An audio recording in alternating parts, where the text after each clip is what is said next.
ప్రసాద్ గారికి మా ఎన్టీఆర్ ఫ్యాన్స్కి మధ్య జరుగుతున్న వివాదం మీ అందరికీ మనందరికీ తెలిసిన విషయమే. అనంతపురం జిల్లాలో జరగాల్సిన ఈ ప్రెస్ మీటు హైదరాబాద్ దాకా రావాల్సి వచ్చింది. కారణం ఏమంటే, ఫస్ట్ అనంతపురంలో ప్రెస్ మీట్ పెడదాం అనుకున్నాము. పోలీసులు విపరీతమైన ఒత్తిడి వల్ల మీకు ప్రెస్ పర్మిషన్ కూడా లేదు, ఇవ్వం మేము, మీరు ఇక్కడ పెట్టడానికి వీలు లేదు అని చెప్పడం వల్ల ఆ అనంతపురంలో పెట్టాల్సిన ప్రెస్ మీట్ని కాస్త విజయవాడలో పెట్టుకుందామని చెప్పేసి అనుకున్నాం. విజయవాడలో కూడా సేమ్ పరిస్థితి. ప్రెస్ క్లబ్ దగ్గర పోలీసులందరినీ పెట్టేసి ఎవరిని పోనీకోకుండా ఉండే పరిస్థితికి వచ్చింది.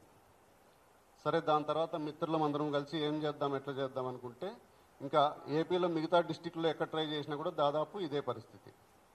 దీనికి తోడు మా స్టేట్ కన్వీనర్స్గా ఉన్న అందరినీ వివిధ జిల్లాల్లో వివిధ రకాల సిఐ గారు, డిఎస్పీలు పిలిచి మీరేమీ చేయడానికి వీలు లేదు అని చెప్పేసి కొంతమందిని హౌస్ అరెస్టులు చేయడం జరిగింది. మరి కొంతమందిని స్టేషన్లో ఉంచుకొని పంపించడం జరిగింది. దీనివల్ల అనంతపురం కాస్త హైదరాబాద్కి వచ్చి మీ ముందర ప్రెస్ మీట్ పెట్టాల్సి వచ్చింది. తర్వాత విషయం, ఈ హైదరాబాద్కి వచ్చిన తర్వాత మా అభిమాన కథానాయకుడు ఎన్టీఆర్ గారిని అలాగే కళ్యాణ్ రామ్ గారిని కలిసి మాట్లాడదామని చెప్పేసి మేము చాలా ట్రై చేస్తే మా హీరో ఏమో ఇది బాంబేలో ఉన్నారు, కళ్యాణ్ రామ్ గారు ఏమో యూఎస్లో ఉన్నారు అని చెప్పేసి చెప్పడం జరిగింది. సో దానివల్ల ఇంకా మేమందరము నిన్న సమావేశమై ఎట్లా చేద్దాము, ఏం చేద్దాము, ఇది కొత్తగా కాదు, ఇంతకు ముందు కూడా కొంతమంది లీడర్స్ మాట్లాడడం జరిగింది. ఇది ఇలాగే వదిలేసుకుంటూ పోతే ఎన్ని రోజులని ఓపికగా ఉంటా ఉన్నాము. మన ఓపికని కాస్త చేతగాంతనంగా మాట్లాడే పరిస్థితి అయిపోయింది. ఇంకా దానికి అందరం కలిసి కూర్చొనేసేసి, సరే హీరో గారు మనకు అందుబాటులో ఉన్నా లేకపోయినా మనము ఈ టైంలో హీరో గారికి అండగా నిలవాల్సిందే, అదేదన్నా అని చెప్పేసి మేమందరం కలిసి, కన్వీనర్స్ అందరం కలిసి మాట్లాడి ఈ డిసిషన్ తీసుకొని ఈరోజు ప్రెస్ మీట్ చేయడం జరిగింది. తర్వాత వెరీ అన్ఫార్చునేట్ అండి, చాలా బాధ వేస్తుంది. గత 5-6 రోజులుగా ఓన్లీ సౌత్ ఇండియా కాదు, ఏపీ తెలంగాణ అని కాదు, విశ్వవ్యాప్తంగా ఉన్న మా నందమూరి అభిమానులందరూ, నందమూరి ఎన్టీ రామారావు గారి అభిమానులందరూ ఒకటే ఘోష, ఒకటే బాధ, ఒకటే వేదన, ఒకటే ఆవేదన. ఏమి అంటే, మా తల్లి లాంటి మా నందమూరి తారక రామారావు గారి తల్లి, కీర్తిశేషులు మా అన్న హరికృష్ణ గారి సహధర్మచారిని, అలాగే మా అందరికీ తల్లితో సమానమైన శాలిని గారిని నోటికి ఏది వస్తే అది, ఎంతంటే అంత బిర్రవీగి మనిషి అసలు సోయ తప్పి మాట్లాడడం జరిగింది. అసలు ఇలాంటి మాట్లాడడానికి గల కారణాలు ఏంటి? ఆవిడ ఏం తప్పు చేసింది? పోనీ మా హీరో గారు ఏం తప్పు చేశారు? ఎందుకు ఇలా మాట్లాడాల్సి వస్తుంది? సభ్య సమాజం తలదించుకునేలా నోటికి ఎంత వస్తే అంత వాగారు. ఇక్కడ మేము మాట్లాడుతుండేది కేవలం మా ఎన్టీఆర్ గారి తల్లిని మాట్లాడినారనే కాదు, ఏ స్త్రీమూర్తిని అలా మాట్లాడకూడదు, మాట్లాడడం తప్పు. అది ఎవరు మాట్లాడినా, ఏ పార్టీ వాళ్ళు మాట్లాడినా, ఏ అభిమాన సంఘాల వాళ్ళు మాట్లాడినా, ఎవరు మాట్లాడినా ఇది తప్పు. ఇందులో ఎక్కడ దీనికి వేరే ఇది లేదు. ఇలాంటివి సంస్కృతి మనకి ఉండకూడదు. బట్ అన్ఫార్చునేట్ మనము ఇలాంటి సంస్కృతిలోనే బతకాల్సి వస్తుంది, ఇలాంటివే ప్రతిరోజు చూడాల్సి వస్తుంది, ఈ దీంట్లోనే మనం జర్నీ చేయాల్సి వస్తుంది. ఇవి సమాజానికి ఏమాత్రం శ్రేయస్కరం కాదు. ఇవి ఇంతటితో ఆపేస్తే మంచిది అని మా మనవి, మా అభిమానుల తరఫున. మనకు జనరల్గా ఒక నానుడు ఉంటుంది, స్త్రీలను ఎక్కడ గౌరవింపబడతారో అక్కడ దేవతలు సంచరిస్తూ అంటారు అని. అలాంటి సమాజంలో నుంచి వచ్చాం మనము.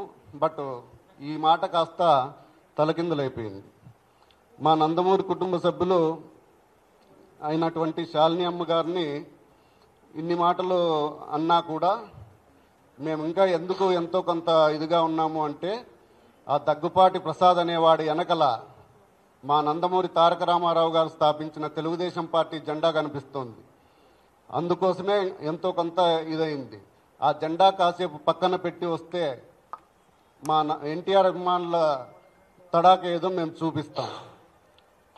తర్వాత ఈ ప్రసాద్ అనేవాడు మాట్లాడుతూ, ఈ ప్రసాద్ అనే ఎమ్మెల్యే మాట్లాడుతూ, ఆ వాయిస్కి నాకు సంబంధం లేదు, నాకు దానికి ఎటువంటి సంబంధం లేదు అని చెప్పి చెప్పడం జరిగింది. బట్ ఎవరితో అయితే ఈయన మాట్లాడాడో అదే ధను అనే అబ్బాయి కొన్ని మీడియా సంస్థలకు ఇచ్చిన ఇంటర్వ్యూల్లో మేము కూడా నైట్ చూసాం. అది ఆయనే క్లియర్ కట్గా ఎమ్మెల్యే గారే మాట్లాడారు. మాట్లాడుతూ పైగా నాకు నా కుటుంబానికి థ్రెటనింగ్ కాల్స్ వస్తున్నాయి, మళ్ళా వచ్చేసి ఇది ఫేక్ అని చెప్పేసి నువ్వు ప్రెస్ మీట్ పెట్టి చెప్పు అని చెప్పేసి వాళ్ళ భార్యకి, వాళ్ళ అన్నలకి, వాళ్ళందరికీ ఫోన్ కాల్స్ వస్తున్నాయి, నాకు ప్రాణహాని ఉంది అని చెప్పేసి చెప్పడం జరిగింది.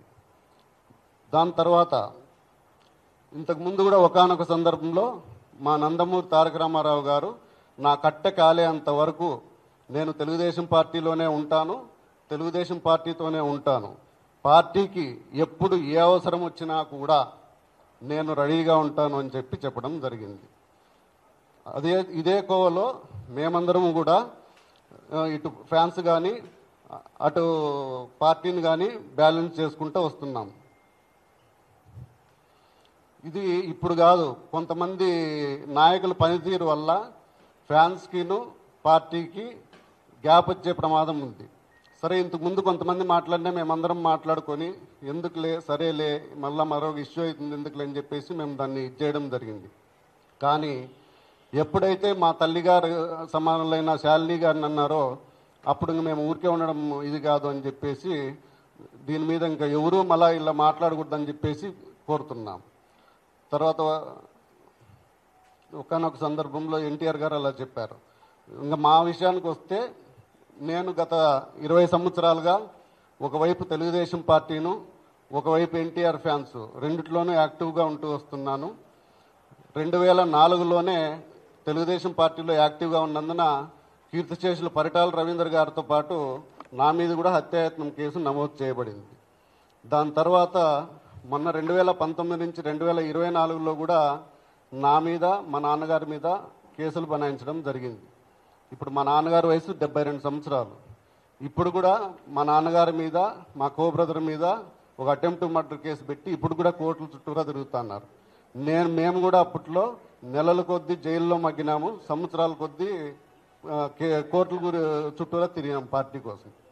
ఇక ఫ్యాన్స్ విషయానికి వస్తే మా అభిమాన హీరో ఎన్టీఆర్ గారి పేరు మీద స్వచ్ఛంద సంస్థ ఏర్పాటు చేసి అనేక సేవా కార్యక్రమాలు చేస్తూనే ఉన్నాము, ఇక ముందు కూడా చేస్తూనే ఉంటాము.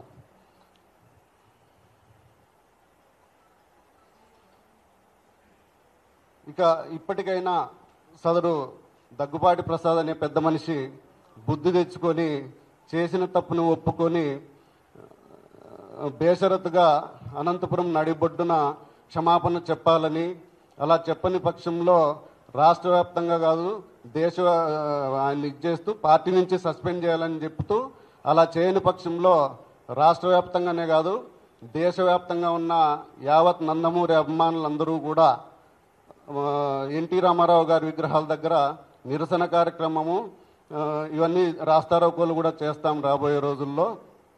అప్పటికీ చెప్పకపోతే మాత్రం దేశవ్యాప్తంగా ఉన్న ఎన్టీఆర్ అభిమానులందరికీ చలో అనంతపురం అనే పిలుపు ఇవ్వబోతున్నాం. వేలాదిగా ఈ దీంట్లో నందమూరి ఎన్టీ రామారావు గారి అభిమానులందరూ పాల్గొని నీ ఇంటిని ముట్టడిస్తాం, నీ ఇంటి ముందు ధర్నా చేస్తాం, నువ్వు సారీ చెప్పేంత వరకు నువ్వు బహిరంగంగా అనంతపురం నాటి బొడ్డున అభిమానులందరి సమక్షంలో సారీ చెప్పి నీ తప్పు ఒప్పుకునేంత వరకు మేము దీంట్లో ఎటువంటి రాజీ పడే ప్రసక్తే లేదని చెప్పేసి చెబుతున్నాం. జోహార్ ఎన్టీ రామారావు, జోహార్ హరన్న, జై ఎన్టీఆర్, జై జై ఎన్టీఆర్.